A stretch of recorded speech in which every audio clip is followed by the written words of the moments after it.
नमस्कार दोस्तों, मैं हूं नानालाल बम्बोरिया और आप देख रहे हैं मेरा यूट्यूब चैनल खबरों का पिटारा। दोस्तों, आज बद्रीनाथ धाम से कथा के चौथे दिन आपके लिए लेकर के आया हूं कथा का सारांश। रोज़ की तरह आज भी मेरे साथ अंत तक बनिए। इस कथा के सारांश में आज जानिए किस तरह से भगवान शिव और पार्वती जी का विवाह हुआ है और किस तरह से राजा दक्ष को श्राप लगा है। पूरी कथा का सारांश जानने के लिए वीडियो के अंत तक जरूर देखिएगा और अपने इष्ट मित्रों को और सभी लोगों को अधिक से अधिक शेयर कीजिएगा ताकि घर बैठे उनको इस कथा का लाभ मिल सके।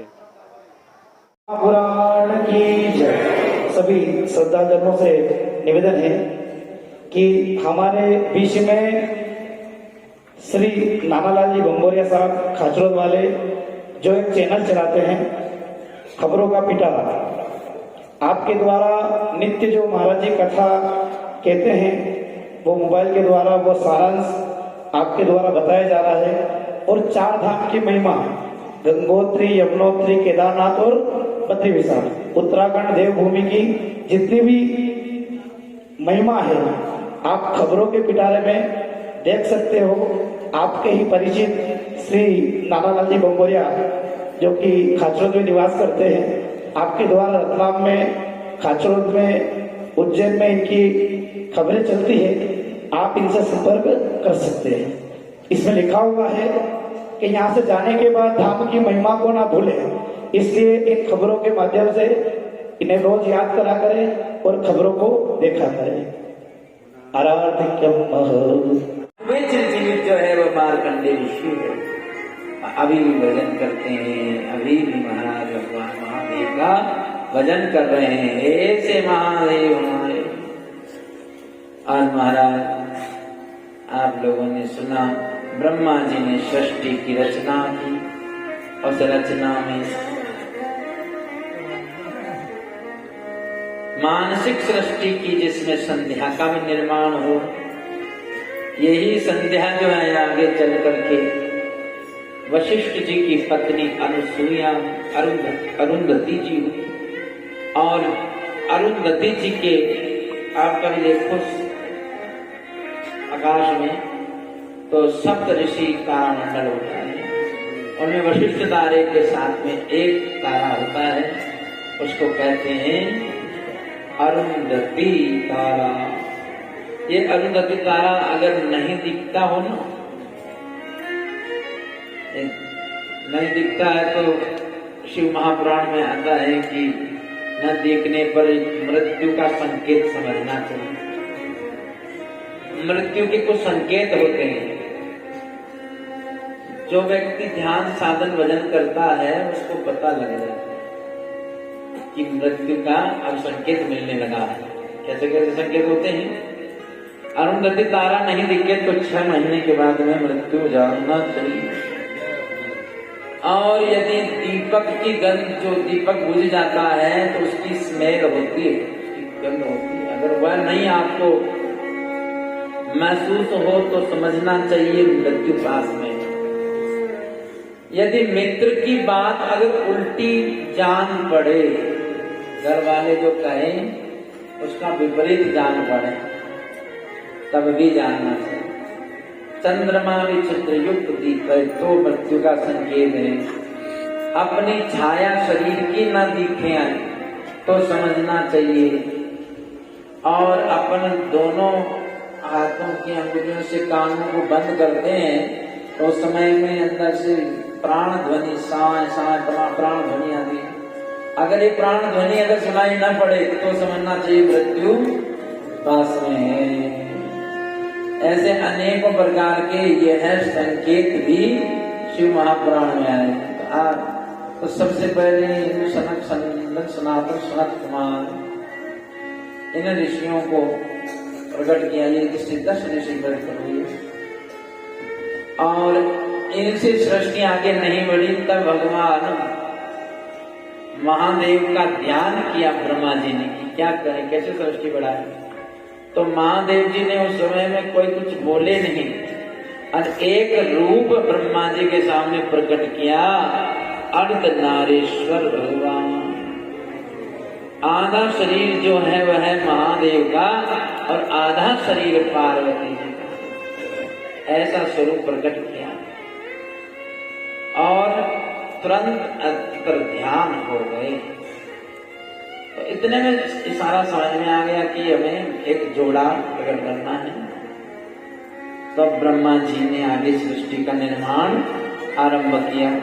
कहे महाराजा सुखी, महाराजा कहे सुख इंद्र को भारी, और इंद्र कहे सुख चतुरानन को, चतुरानन कहे सुख विष्णु को भारी। तुलसीदास विचार कहे, हरि भजन विनाशर जीव दुखारी, हरि भजन विनाशर जीव दुखारी। भगवान के भजन के बगैर तो दुख ही दुख है। बुद्धि कहे दर्शन दुर्लभ है। यहाँ बद्रिकाश्रम में जो निवास करते हैं साक्षात बद्रीनाथ जी के रूप है। तो आज ये समझो कि बद्रीनाथ जी बता रहे तीर्थ का वासी तीर्थ का ही स्वरूप होते हैं। इसलिए मन वाणी से अगम अगोचर है धाम। वहां शरीर की नहीं पहुंच है, मन की नहीं पहुंच है। मन ही तो है सुख दुख का हेतु। इसलिए सुख दुख वहां नहीं है। यद गत्वा न निवर्तन्ते तद धाम परमम मम, वह तो वैसी स्थिति है, लोक लोकांतर नहीं, वह तो स्थिति है।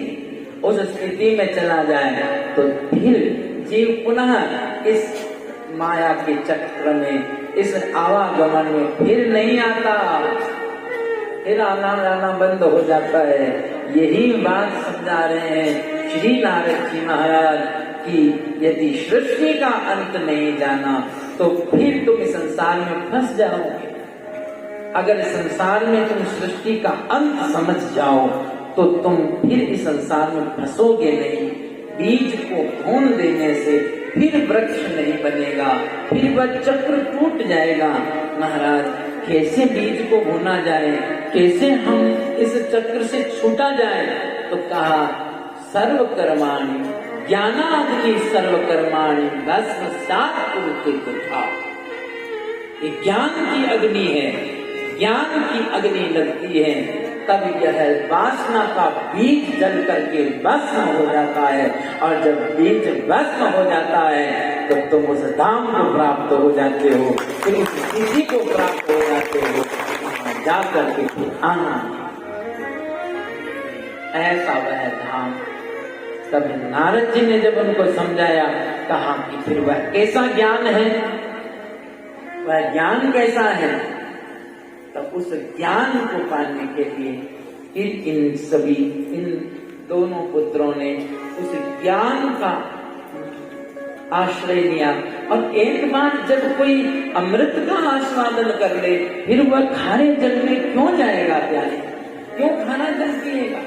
फिर क्यों विषयों का आस्वादन करेगा?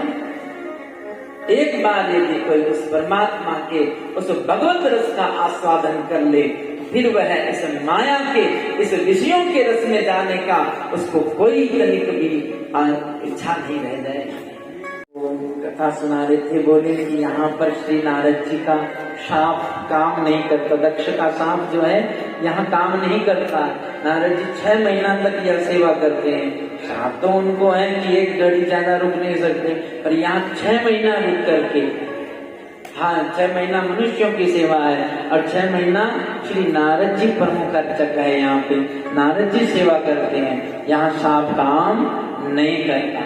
माने जो भगवत सेवा में रहता है तो उसके उनको इस प्रकार के कोई साप अपशगुन आदि सभी कोई काम नहीं करते हैं। भगवत सेवा का इतना बड़ा महत्व। तो श्री नारद जी महाराज का साप हुआ और अब 60 कन्याओं में से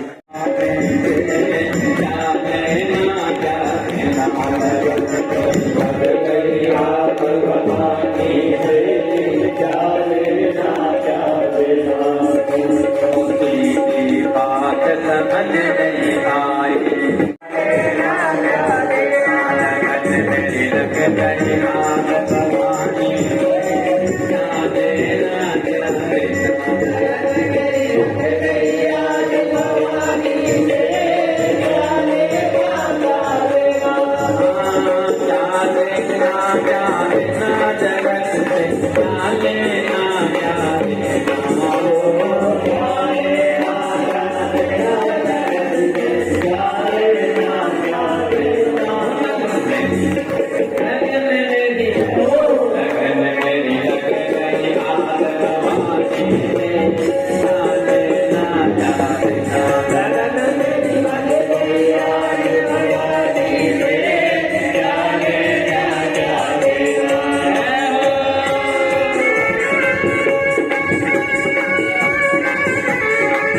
कोई माला जाप भी हो ना हो कोई बात नहीं, परंतु वह अपने पतिव्रता धर्म का पालन करे।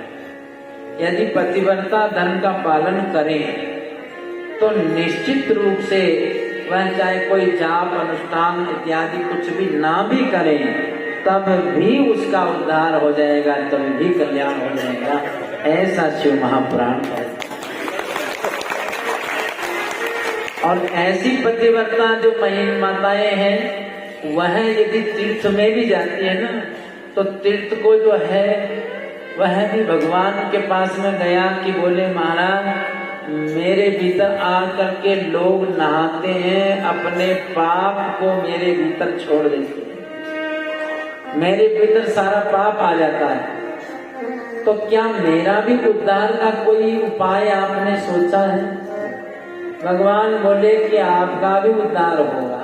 कैसे? तो जब कोई पतिव्रता नारी अपने चरण का स्पर्श आप तीर्थ में करेगी तो आपका भी उद्धार हो जाएगा। कितना पतिव्रता नारी है। और ऐसी पतिव्रता नारी की गोद में आने के लिए तो गोविंद भी तरसते हैं, वो भी चाहते हैं कि हमको ऐसी पतिव्रता नारी की गोद मिले। महाराज नामांकन श्री ब्रह्मा जी कर रहे हैं कि दक्ष ये आपकी जो पुत्री है इनका नाम कहीं सती भी होगा, कहीं उमा भी होगा, अम्बा भी होगा। देखो उमा नाम में इतना बड़ा महात्म शास्त्र कहते हैं कि उमा शब्द का ओमकार शब्द जितना महात्म है। जैसे कहीं कहीं ओमकार को जपने में अधिकारत्व नहीं है, गृहस्थ को केवल ओमकार प्रणव नहीं जपना चाहिए, केवल प्रणव नहीं जपना, साथ में कोई न कोई मंत्र लगा करके जपते हैं, सीधा प्रणव नहीं जपते। केवल प्रणव ओमकार केवल यति सन्यासी ही जपते हैं। तो ओमकार नहीं जप सकते हैं तो उमा शब्द आप जप सकते हैं। उमा का भी वही अर्थ है, उमा शब्द का भी वही प्रभाव भी है, इसलिए उमा को भी दीर्घ उच्चारण करके जपने पर कुंडलिनी शक्ति जागृत हो जाती है।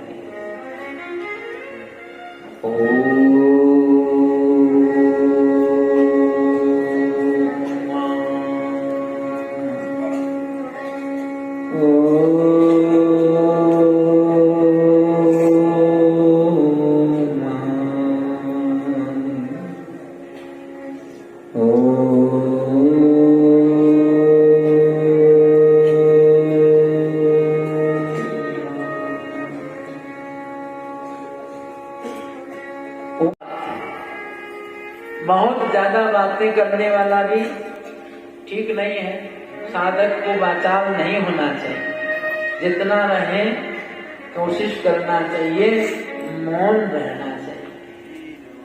तो जितना कम बोलेंगे उतना ही ज्यादा अच्छा है। देखो भगवान ने कान आपको 2 दिए, कितने? और जीवा कितने दी? 1। इसका मतलब है कि ज्यादा सुनो और बोलो कम। पर हम उल्टा करते हैं, सुनते तो है ही नहीं, बोलते ज्यादा है। जीवा तो 1 और कान 2, पर काम उल्टा है, इसीलिए ध्यान रखना पड़ता है। तो भगवान महादेव जी बोले कि अगर भजन में तो महाराज ये सब चीजें बाधक है, परंतु ब्रह्मा जी भगवान बोले कि प्रभु आपके विवाह से जो है कल्याण होगा, बहुतों का, इसलिए आप जो है विवाह कीजिए। भगवान महादेव भगवान नारायण की बात को अस्वीकार नहीं किए, आप विवाह करने के लिए तैयार है।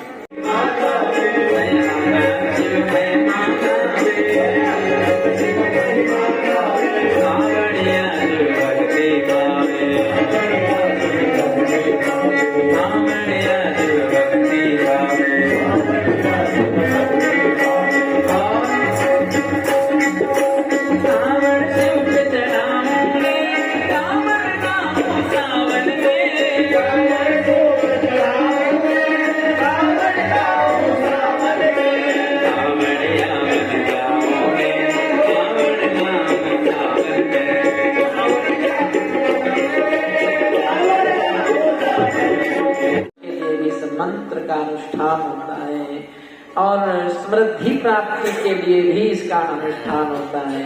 अकाल मृत्यु का हरण हो जाता है इस मंत्र का जाप करने से। तो उस समय में महाराज दत्त जब ये क्षुभ के पास में आया तो क्षुभ जो है नारायण के भक्त थे। शुभ ने भगवान नारायण से कहा तो किसी भांति आप दधीची को बोलिए कि ये अभिमान हमारे भीतर से निकल जाए। एक अभिमान ही तो है जो भगवान उसको पहचानने ही नहीं देता। भगवान कहते हैं कि तेरे हृदय में जब तक तेरा मैं मौजूद है तब तक मेरा मैं आ ही नहीं सकता है, और मेरा मैं अगर आ भी जाए वहां पे तो तेरे मैं के लिए मेरा मैं तू बन जाता है और मेरे मैं के लिए तेरा मैं तू बन जाता है। जहाँ तू मैं होती है वहाँ शांति हो नहीं सकती, इसलिए मैं को समाप्त करना ही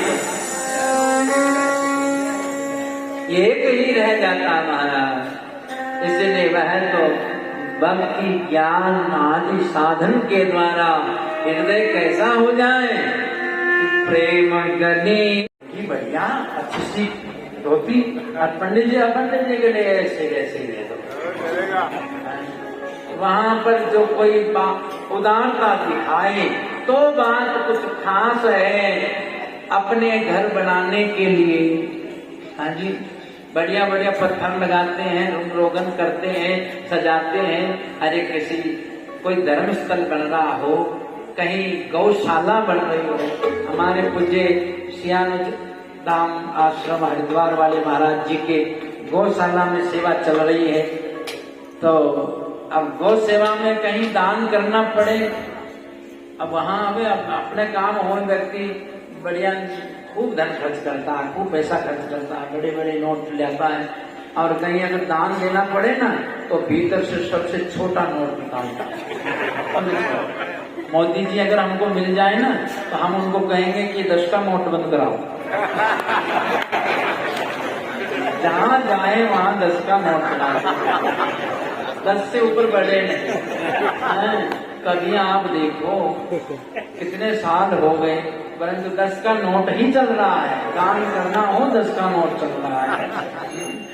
तो अब महाराज कहीं गौशाला में कहीं दान करना पड़े तो अच्छे दान करना चाहिए ना, खूब बढ़िया दान करके गौ माता के लिए आपकी पर्ची कटाना महाराज जी के बोलो।